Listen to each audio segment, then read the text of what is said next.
Hello, welcome back to our beginner's 3D animation course in Maya.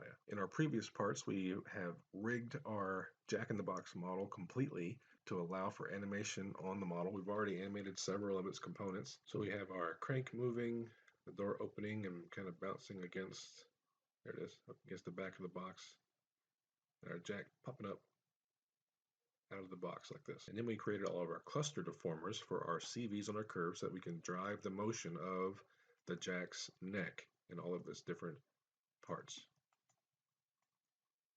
These are the points that we're going to be using mostly in this last video to control that motion. And even then, we're probably going to be mainly looking at the top two controls, because as we get down here, we don't have a lot of room to work with, but we'll get there. So now that we're here, let's go to frame 96, and I'm going to select all these cluster handles that we have, Shift W to keyframe the translate values for all these cluster handles. So then we can start moving those cluster handles around, making them look like they're bouncing around. So let's go to frame 110 or so. I'm just going to grab this topmost cluster handle and move it over here. So it's like bouncing this way. And I can hit Shift W to keyframe its movement. So this is from 96 to 110. We can say from 110 to 130 or so. We can kind of move it back in this direction. Shift W to keyframe the translate values. And let's go to frame 150 or so and kind of move it back up like this. Maybe kind of leaning forward. Shift W to keyframe it. So let's kind of see what that looks like. Hit play.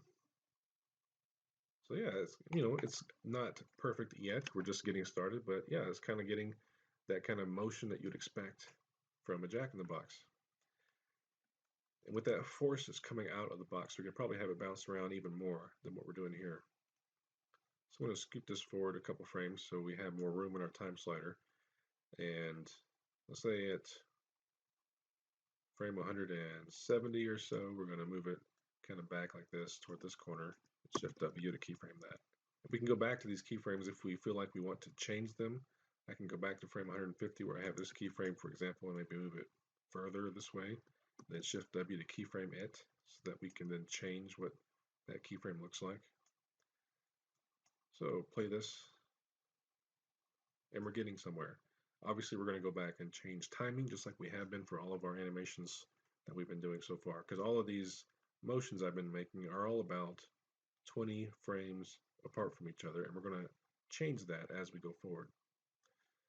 And let's go ahead and go another 20 frames forward to frame 190 and just kind of have it more centered, as if this is its final resting place. So now what I'm going to do is go to the same frames, frame 110, and grab this second point. I'm going to do the same thing with this second point. I'm going to move it over here, so it's kind of following the same movement pattern as the head is doing.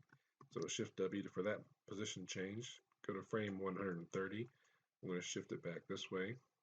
Shift W to keyframe those translate values. Go to frame 150 and move it this way toward the front where the head's going. Shift W. Frame 170, we're going to shift it back this way. Shift W. And then frame 190, shift it back toward the middle.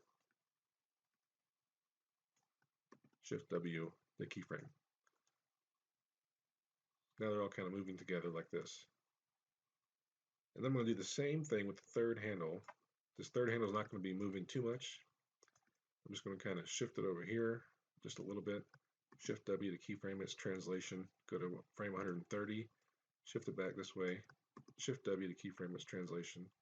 Frame 150, shift it this way. Shift W to keyframe. Frame 170, move it back this way. Shift W to keyframe. And I'm just doing this all by eye. There's no values really to put in. It's just kind of going through and doing it. Shift W to keyframe that position. So now we have all three of these all moving. And that last position down here at the bottom, I'm going to leave it alone because it's kind of acting as an anchor point for where the spine is anchored inside the box. So now let's hit play and see what this looks like. So right now it's very slow. We're going to be speeding it up. and it's all kind of mechanical, and we're going to be changing that too with our timing changes. But it's definitely a base that we're going to work with. So first, let's grab this first cluster handle, go to our graph view. I'm going to move this over like this so we can see everything. And it's mainly the translate X and Z that I'm worried about. Press F to frame those animation curves. You can see what we're getting here. And as I scrub through these, you can see the motions that the head is taking with these animation curves in place. I'm not worried about translate Y, because as you can see here, translate Y is not moving at all. And if you would like, you can select all those keyframes and actually hit delete to get rid of them. With these animation curves displayed, we can look at what's happening. I'm actually going to adjust the range slider so we're seeing more of what we're wanting to look at, which is the movement of the jack here at the end of the animation. Hit play. So first, maybe before we go forward, let's adjust the timing of this. So because it's going really slow over the course of, let's see, from frame 96 or so to frame 190, it's kind of wobbling around, and that's approximately 3 seconds, a little over 3 seconds from frame like 100 to 190 with our 30 frames per second rate of animation that we have going on right now. So what this really should do is last only 2 seconds at the most. So what I'm going to do, I'm going to actually grab all my cluster points that are moving, the first 3. You can see them all here. I'll press F key, you can see all of the cluster points here. I'm actually also going to delete the keyframes for translate Y on all of them, so they're not cluttering our graph view. So now when I have all 3 of these cluster handles selected, all we're seeing are red and blue lines for translate X and translate Z. So I'm going to grab them all these keyframes, press the R key for scale. I'm going to put my mouse over here near the beginning of the animation, middle mouse click and drag. So I'm scaling these all inward. So between frame 96 or so where we're at, we want this movement to happen much faster. Maybe we'll do a second faster maybe. Let's grab all these curves again, R for scale tool, click and drag over here and scale them in, maybe another good 20 frames or so. To around a frame 140-ish. Let go. So to get some context, I'm going to scale my range slider all the way back to the beginning and hit play again.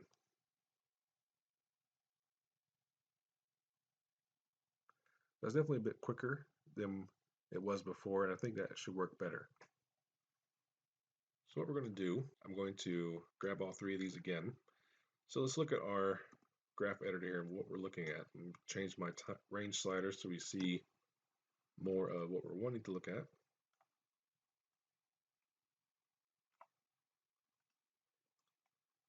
So between frame 96 or so here to this point, it kind of leans over to this point, and then there's a good even distance between each movement going forward from then on.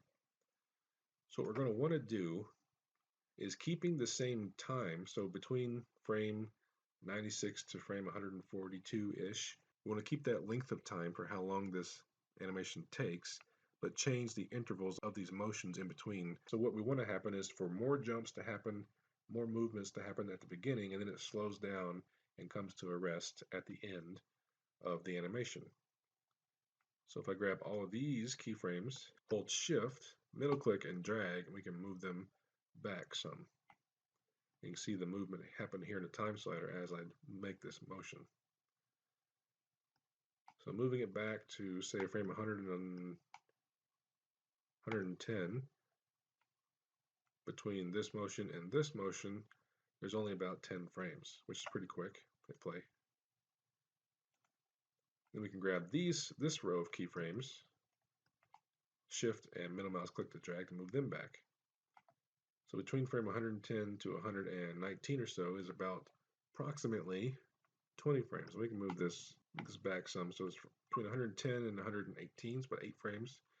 And then from 118 to 132 is a bit more frames than we want. So we're going to grab this next row of keyframes and kind of move it back to kind of split the difference between the two here, and then move it back a couple frames from that. So at frame 128, between 118 and 128 is about 10 frames. And then from frame 128 to 142 is about 20 frames. So let's kind of look and see what this looks like when we hit play.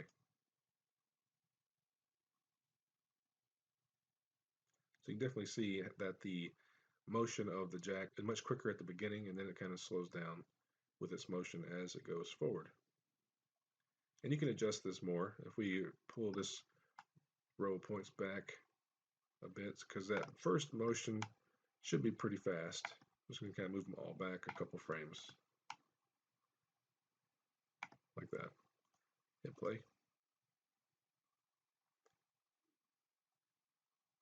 We can also adjust the distance that the head is moving. So maybe it's moving a little too far, we can kind of pull it back something like this and keyframe the translate X and translate Z at that point. So then we change the animation slightly.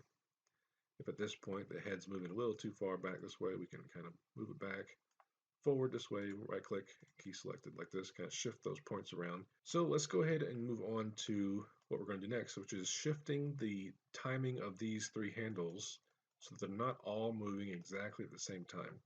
If I select all three, you'll see that I literally have rows of keyframes that I can differentiate between very easily. So you can see between each keyframe row, those three handles are all moving at the same rate at the same time. So what I want to do is, what I want to have happen is that the head moves faster than the rest of the body links along the chain. So I'm going to grab the second cluster of keyframes, grab all of these points, and just move them 2 frames to the right.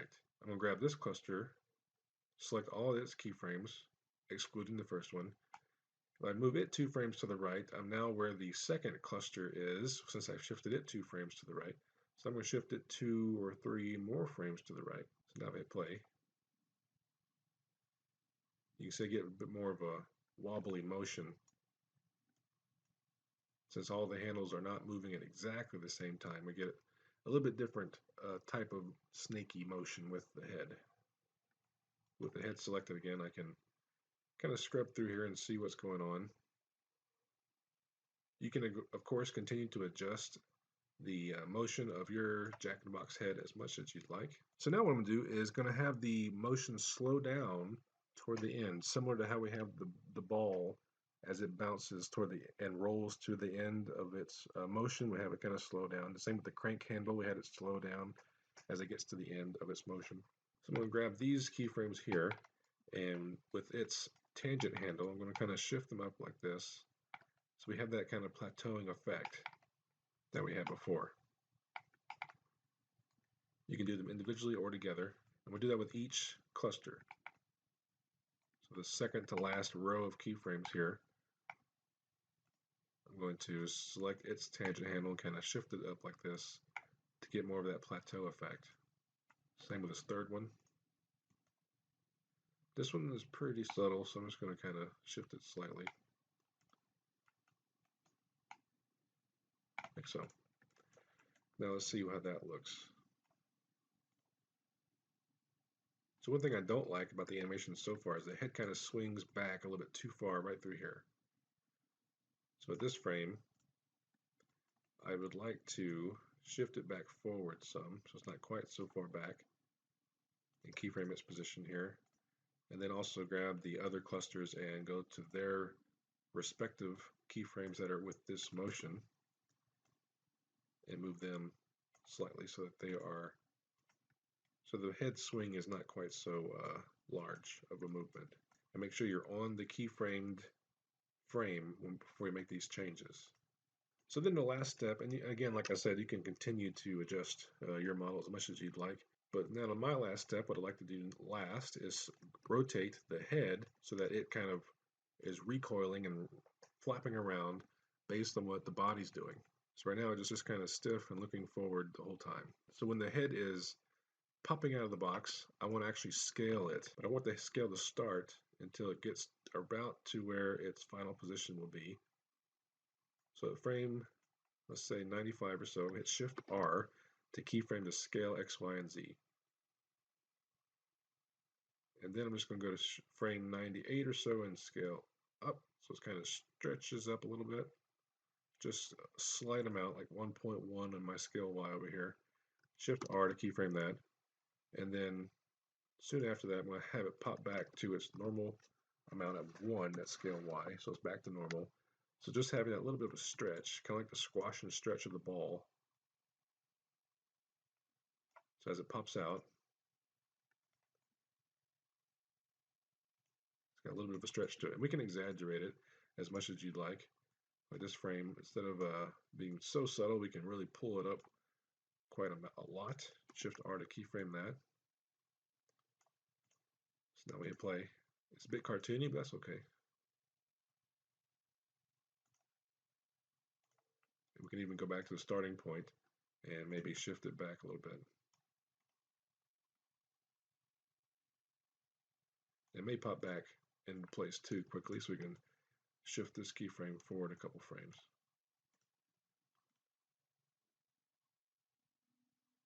So as the ball is popping up through the floor, I'm going to say Shift E to keyframe its rotation values where they are, because I want the head to be facing forward as it's popping out of the box.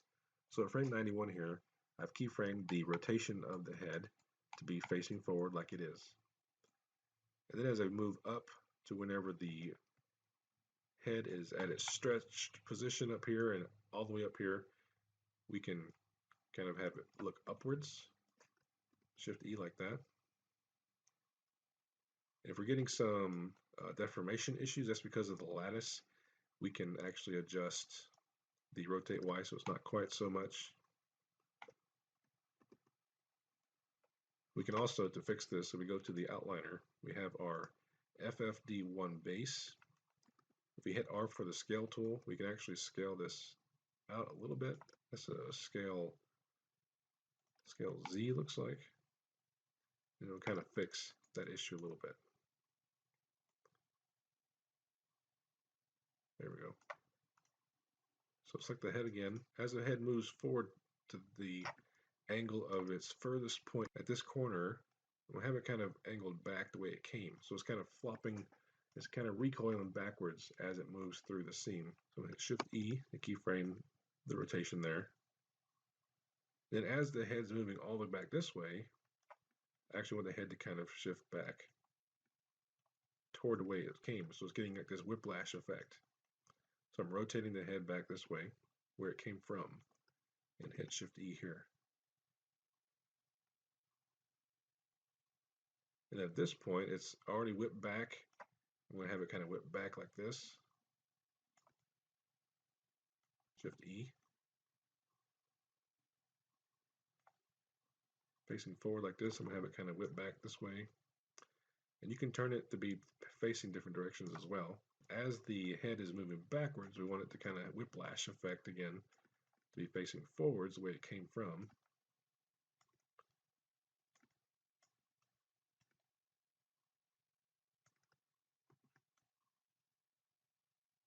And then kind of have it whip backwards as it's changing direction again. And then as it's coming to its final rest, we can start to have it wobble forward again until it finally comes to a stop. So let's kind of play that and see what it looks like.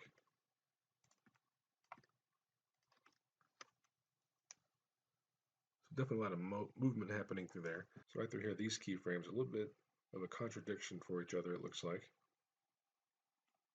So it goes my graph editor, F the frame. So you can see this large dip in the animation curve. That's telling us that there's a drastic change happening. And it looks like mainly in the rotate Y value of the head. So what I can do is compromise and delete this keyframe here so that my animation curves a little smoother through this point right here. So hopefully we don't get that jerking motion.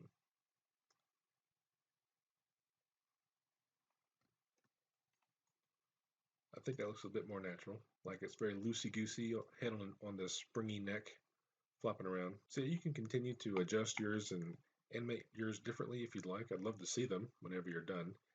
But this has essentially been the Jack in the Box motion. It's animated, it's cranks rotating, the lid's popping open, and the jack's bouncing up, kind of flopping around everywhere with his head kind of all loosey-goosey and rolling around and whiplashing around as the body springs around. Hopefully this beginner's course has shown you some different ways of doing things using different deformers and IK spline handles and animating things using animation curves in the graph editor. I hope you've enjoyed the course. If you have any questions or comments, please feel free to let me know and I'll respond as soon as I can. Thanks again for enrolling in this course, and I hope you got a lot out of it. Thanks again for watching, and I will talk to you later.